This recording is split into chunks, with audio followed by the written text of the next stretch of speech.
Hola y bienvenidos a un nuevo vídeo. En esta ocasión vamos a ver cómo poner nuestra aplicación en producción, viendo cómo se hace la instalación, la preparación del entorno, en este caso en un Linux, con Docker Engine, Docker Compose y además unas cuantas buenas praxis que hay que tener en cuenta en servidores. Todo lo que no veáis en este vídeo podéis dejarme en los comentarios para completar la entrada por escrito, que os recuerdo que está en mi página web de Paz Pereza. Todos los links en la descripción o en las tarjetitas que vaya poniendo.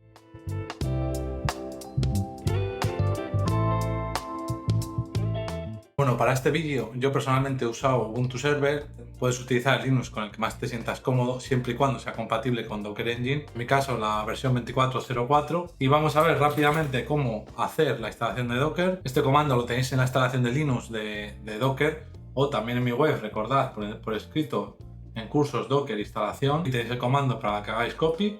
Y esto ya automáticamente os gestionará todo el proceso de instalación de Docker Engine. Y ya a partir de ahí podremos lanzar todos los contenedores. Si no recordáis que las diferencias entre el Docker Engine y Docker Desktop, recordad que tengo este vídeo de instalación de Docker Desktop y simplemente el script os pedirá permiso de administrador para la parte que necesito. Lo único que tenéis que tener en cuenta es que el usuario actual no tendrá permisos. Esto, según cómo queráis configurar, tenéis dos opciones. Podéis añadir el usuario actual, en mi caso Paz Pereza, al grupo de Docker o utilizar también Docker con permiso de administrador. Hagáis lo que hagáis, en este caso tenéis que tener en cuenta que el usuario que ejecuta finalmente Docker Engine es en este caso root también. Y aquí ya, si hacéis un Docker PS, podéis ejecutar el Docker Run Hello World, que es un contenedor de ejemplo que tiene Docker para testear que funciona bien el motor. Y aquí veis que efectivamente pues, nos da la salida al contenedor. Si por casualidad tenéis Docker Engine instalado desde hace tiempo, aparte de recomendaros que lo actualicéis, también podéis instalar Docker Compose aparte. Ya veis que os dice en la página oficial que Docker Desktop ya lo trae preinstalado de caja, pero si tenéis una versión un poco antigua, podéis instalar Docker Engine como plugin, tanto usando el repositorio de Docker como instalándolo manualmente. Os dejaré este link también en la descripción para que, si es vuestro caso, lo hagáis. Pero bueno, en teoría, si lo vais a instalar de cero, deberá ya venir preinstalado. Bueno, ahora que tenemos los requisitos, lo que voy a hacer es poner en ejecución esta aplicación que hice en el ejemplo de tu primera aplicación, que es simplemente un backend de FastAPI que muestra citas al usuario, en el cual ya dejamos hecho un Docker Compose. Os dejo aquí la tarjetita del vídeo. Voy a clonar el repositorio, en este caso para HTTP, porque no necesito escribir. Y aquí ya podemos ver el Compose que dejé precreado de ejemplo con, recordad, credenciales inseguros y demás. Y simplemente podría hacer un Docker Compose a -d y con este simple paso ya tendría mi aplicación en producción. Como es la primera vez que lo lanzo aquí, ha tardado un poco más porque tiene que construir el backend. Recordemos que en este Compose usaba el Dockerfile para construir el backend del FastAPI y luego utilizaba una base de datos de PostgreDB. Pero ya tendríamos nuestra aplicación funcional. De aquí, si hacemos un Docker PS, lo podríamos ver y los puertos que están expuestos. Y ya vemos de lo que comentaba antes a nivel de red, que por defecto Compose lo que hace es hacer un 000,000. Importante tenerlo en cuenta porque la base de datos la estaríamos exponiendo también al público. Igual no nos interesa hacerlo. Entonces, algo que podemos hacer para solo exponer el backend pero no la base de datos es quitarle la exposición de puertos de la base de datos. Recordemos que cuando usas Compose, por defecto internamente los contenedores tienen conectividad entre ellos y por defecto Postgre ya está configurado para abrir ese puerto y no tendríamos que especificarle nada. Y ahora podríamos volver a actualizarlo, hacer un Docker Compose. Ya veis también cuál sería el flujo de actualizar vuestros Compose en producción y automáticamente os lo gestionaría. Ya si hacéis un Docker PS, pues ya veis que el contenedor está exponiendo el puerto 5432 porque lo está reclamando el proceso, pero no está nateado al host, no hay una vinculación. Entonces esto nos permite proteger nuestras bases de datos y luego ya nosotros, si quisiéramos conectarnos, pues podríamos entubar una conexión por SSH para mejorar la seguridad. Vale, ahora que hemos desplegado rápidamente nuestra aplicación, lo que vamos a ver es las buenas prácticas que podemos hacer en nuestros Docker Compose para mejorar su funcionamiento en producción y por otra parte vamos a ver las mejoras que podemos hacer de configuración en nuestro Linux para mejorar la seguridad y la funcionalidad. Lo primero que vamos a hacer es limitar los recursos que pueda gastar nuestra aplicación. Vamos a suponer que lo vamos a lanzar a un espacio compartido y por defecto lo que hace Docker cuando tiene múltiples contenedores comparte todos los recursos de manera equitativa. Vamos a suponer que queremos limitar que nuestra aplicación solo gaste 2 GB de RAM porque consideramos que no necesita más. Y que en caso de fallo, si gastara más RAM de la que realmente necesita, que no impacte a otras aplicaciones del servidor. Todos estos límites de recursos pueden afectar tanto a memoria, CPU o incluso a GPU, porque también se pueden usar dentro de los contenedores. Y se pueden usar los comandos de Docker Run con comandos como "-CPU" o "-memory". Os lo digo ahí por curiosidad, pero bueno, yo solo me voy a limitar a usarla en Docker Compose. Vamos a suponer que quisiéramos limitar solo el backend, no la base de datos, a X CPUs y X memoria RAM, entonces podría usar la especificación de deploy. Dentro de deploy, que ya lo usamos para Swarm, para el tema de réplicas y demás, podemos especificar resources. Y aquí tenemos dos líneas que ya me está recomendando Copilot, es los límites y las reservas, es decir, podemos decir que por defecto el contenedor reserve tanta RAM y tantas CPUs para su funcionamiento exclusivo por tráfico futuro o por previsión, y también podríamos limitar el uso total que podría tener la aplicación. Quiero limitar que mi aplicación no gaste más de una CPU y en vez de 50 megas vamos a suponer que yo quiero 1 giga y vamos a hacer que reserve 200 megas y media CPU. ¿Qué más podemos usar? Y esta sí que es súper importante, el tema de la política de restart. Queremos hacer que el contenedor siempre funcione, es decir, si reiniciamos el servidor podemos por una parte especificar el restore always que usamos la última vez, pero además también podemos poner unas políticas de reinicios, es decir, imaginaos que es un fallo en el despliegue y no tiene sentido igual que esté fallando constantemente porque sabemos que nunca va a funcionar. Pues el Restart Policies nos puede decir, oye, mira, vas a reiniciarte siempre en caso de fallo, y además también podemos especificarle un delay para cada reinicio, el número máximo de intentos en una ventana de tiempo, por ejemplo, de 120 segundos. Es decir, que si durante 120 segundos falla 3 veces, con un delay de 5 segundos, pues directamente ya dejará de intentar reiniciar el contenedor porque entenderá que no va a funcionar. Porque puede ser que hayamos cometido un error al construir el contenedor y es que no arranque directamente, ¿no? Pero esta sí o sí hay que ponerla, Restart Always, porque si no, reiniciaréis el servidor y no arrancará vuestra aplicación y os asustaréis, ¿vale? Además de que podéis jugar con esta Restart Policy para darle un poco más de flexibilidad. Aunque va sobre decirlo, recordad que hay que también poner persistir los datos en volúmenes, que esto ya lo hemos comentado, pero por repasarlo. También es importante que si vais a tener un entorno muy complejo, segreguéis vuestra aplicación en diferentes redes. Recordad el vídeo de redes si no lo tenéis fresco. Otra etiqueta interesante es el tema de health checks, que nos permite definir una prueba que se va a lanzar continuamente al contenedor.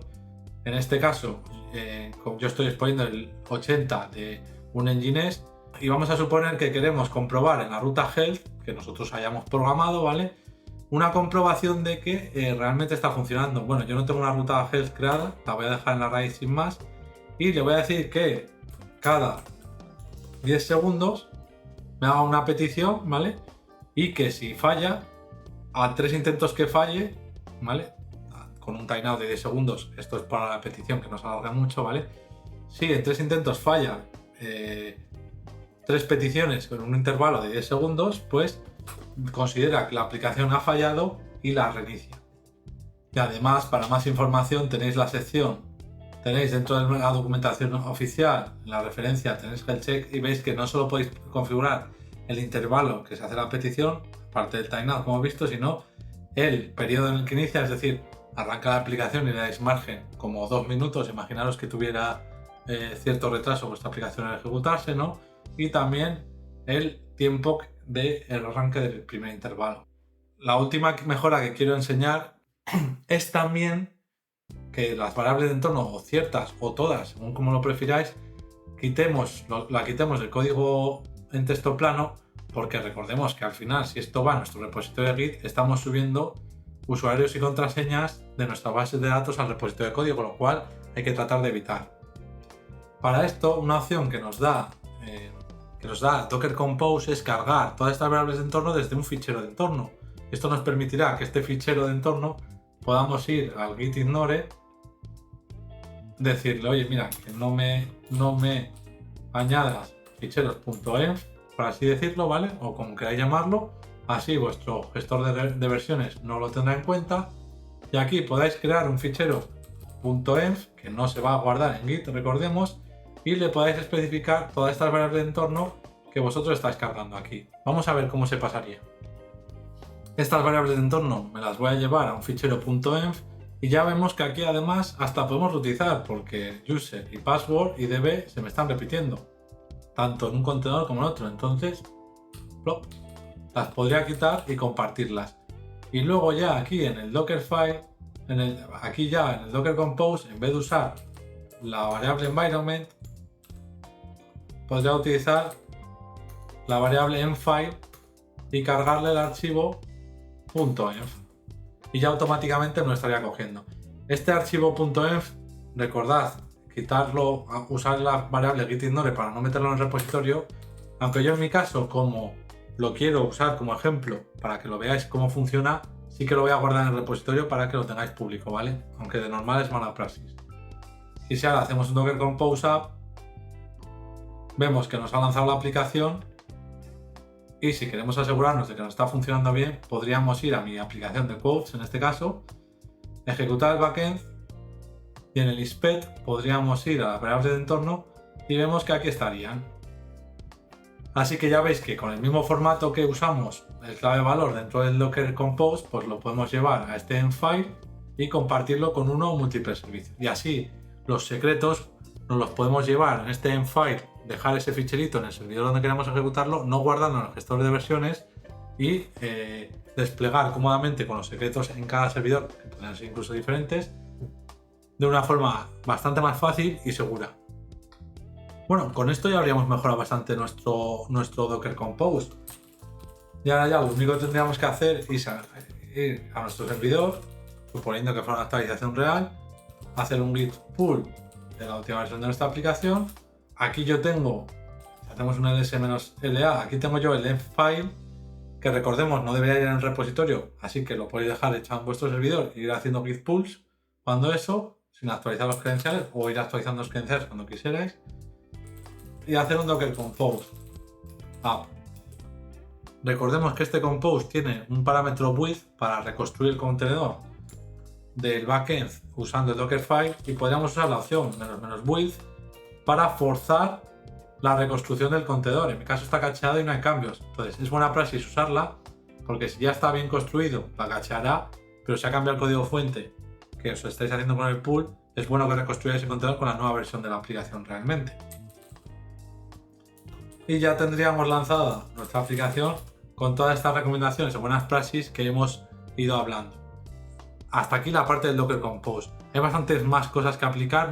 Yo creo que como parte principiante ya estaría bien. Y ahora veremos la parte de Unix también que podemos tener en cuenta. Y ya cosas más avanzadas los dejo para las siguientes partes del curso de Docker. Lo siguiente que tenemos que ver es el tema de SSH.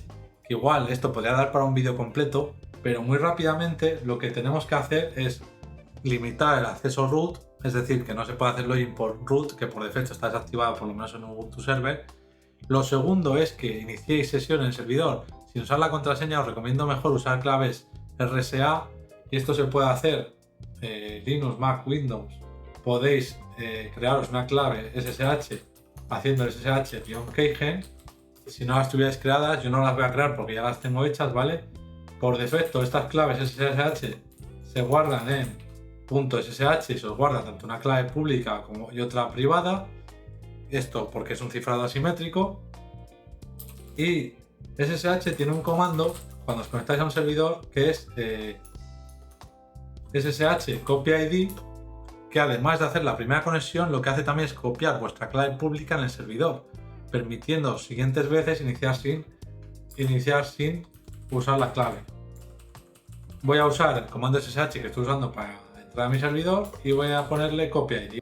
Aquí lo que nos está diciendo, nos pide la contraseña por primera vez y ya nos dice automáticamente que se ha añadido la clave SSH. Entonces, ahora si hago un SSH a este servidor que estoy usando, ya vemos que en ningún caso me está pidiendo contraseña. Esto, aparte de permitirnos poner una contraseña totalmente aleatoria, muy grande y muy complicada, que tendremos que guardar a salvo, por supuesto, nos permite luego seguir manteniendo esa comodidad de no tener que meter esa contraseña gigante, ¿no? Y además nos permite instalar una aplicación que me gusta mucho, se llama Fail2One, que lo podéis hacer con apt install face2ban, con sudo, por supuesto. Y simplemente haciendo esto con la instalación, por defecto lo que os va a hacer esta aplicación es, cuando alguien intenta hacer muchos intentos contra el puerto SSH, lo bloqueará directamente. Entonces, si esto es un servidor público, recomiendo instalarlo siempre, ya sea para esta práctica o para la que sea, porque va a usar las reglas de IP tables o el firewall que estéis usando y va a bloquear todas las IPs que hagan X intentos de conexión. Creo que por defecto son 5. Por eso os recomendaba poner el inicio de sesión por clave RSA para que sin querer no la caguéis y metáis mal la contraseña y os bloquea a vosotros mismos. Porque si os bloqueáis a vosotros mismos podéis tener un problema, ¿vale? Entonces os recomiendo siempre el paso anterior, clave RSA y luego poner fail2ban para proteger el servidor de ataques de fuerza bruta. Y por último, siempre mantened actualizado vuestro sistema operativo de forma recurrente. Programaros una alarma cada mes, cada 3 meses y actualizar todos los parches de seguridad por lo menos. Y si veis que hay un cambio mayor en Docker Engine o en Docker Desktop o Docker Swarm, lo que estéis usando, actualizarlo también frecuentemente. Y ya por último dejo unos bonus track o unos consejos bonus que seguramente haga un vídeo dedicado a, porque es que no quiero extender este mucho más. Y son principalmente usar, si os gusta Docker Compose y queréis llevar vuestra aplicación a alta disponibilidad, pero sin ir a Kubernetes, tenéis dos opciones: usar Docker Swarm o utilizar un proxy o un balanceador de carga para tener varios nodos o varios servidores desplegando vuestra aplicación. Si os interesa esta parte, haré un vídeo dedicado. Y luego recordad que podéis monitorizar vuestros recursos con el comando docker stats, y es bueno que echéis siempre un vistazo a ver cómo va de carga el servidor, ¿vale? Por lo que la segunda recomendación es que habilitáis un sistema de monitorización, que esto hay que montar algún servicio extra y demás, para primero registrar los logs de todas las aplicaciones y además también detectar que en caso de caída, aparte de que se realice automáticamente, os avise de alguna manera, porque si no, nunca os enteraréis de que primero vuestro servidor puede estar falto de recursos o vuestras aplicaciones están fallando. Esto lo veremos en algún vídeo más adelante, en la parte intermedia, monitorización o uno específico, no os preocupéis. Así que suscribiros para no perderos ninguna novedad, tanto de este curso como de todo lo que hablo de estas temáticas. Y recordad que si os está gustando el curso, dadle un like al vídeo, tenéis toda la lista también, suscribiros, dejadme estrellitas en GitHub, visitad mi página web para ver toda la documentación por escrita y dejad un comentario con todo el feedback que tengáis, tanto bueno, malo, como el que sea, me ayuda un montón a mejorar. Y con este vídeo concluyo la parte introductoria al curso Docker, ¿no? La parte más de principiantes, y me dispondré a hacer otros cursos en paralelo u otros vídeos, aunque prometo continuar este curso con un nivel intermedio, algo más avanzado también, y una parte específica de seguridad en contenedores y en Docker. Sin más dilación, muchísimas gracias por todo el apoyo que me estáis dando con este curso. La verdad, he recibido un montón de comentarios positivos, he recibido mucho feedback constructivo y también he crecido un montón, tanto a nivel personal como el canal de YouTube, que ya vamos por 7.000 y algo de suscriptores y la verdad que crece a muy buen ritmo. Muchísimas gracias de nuevo, nos vemos en siguientes vídeos.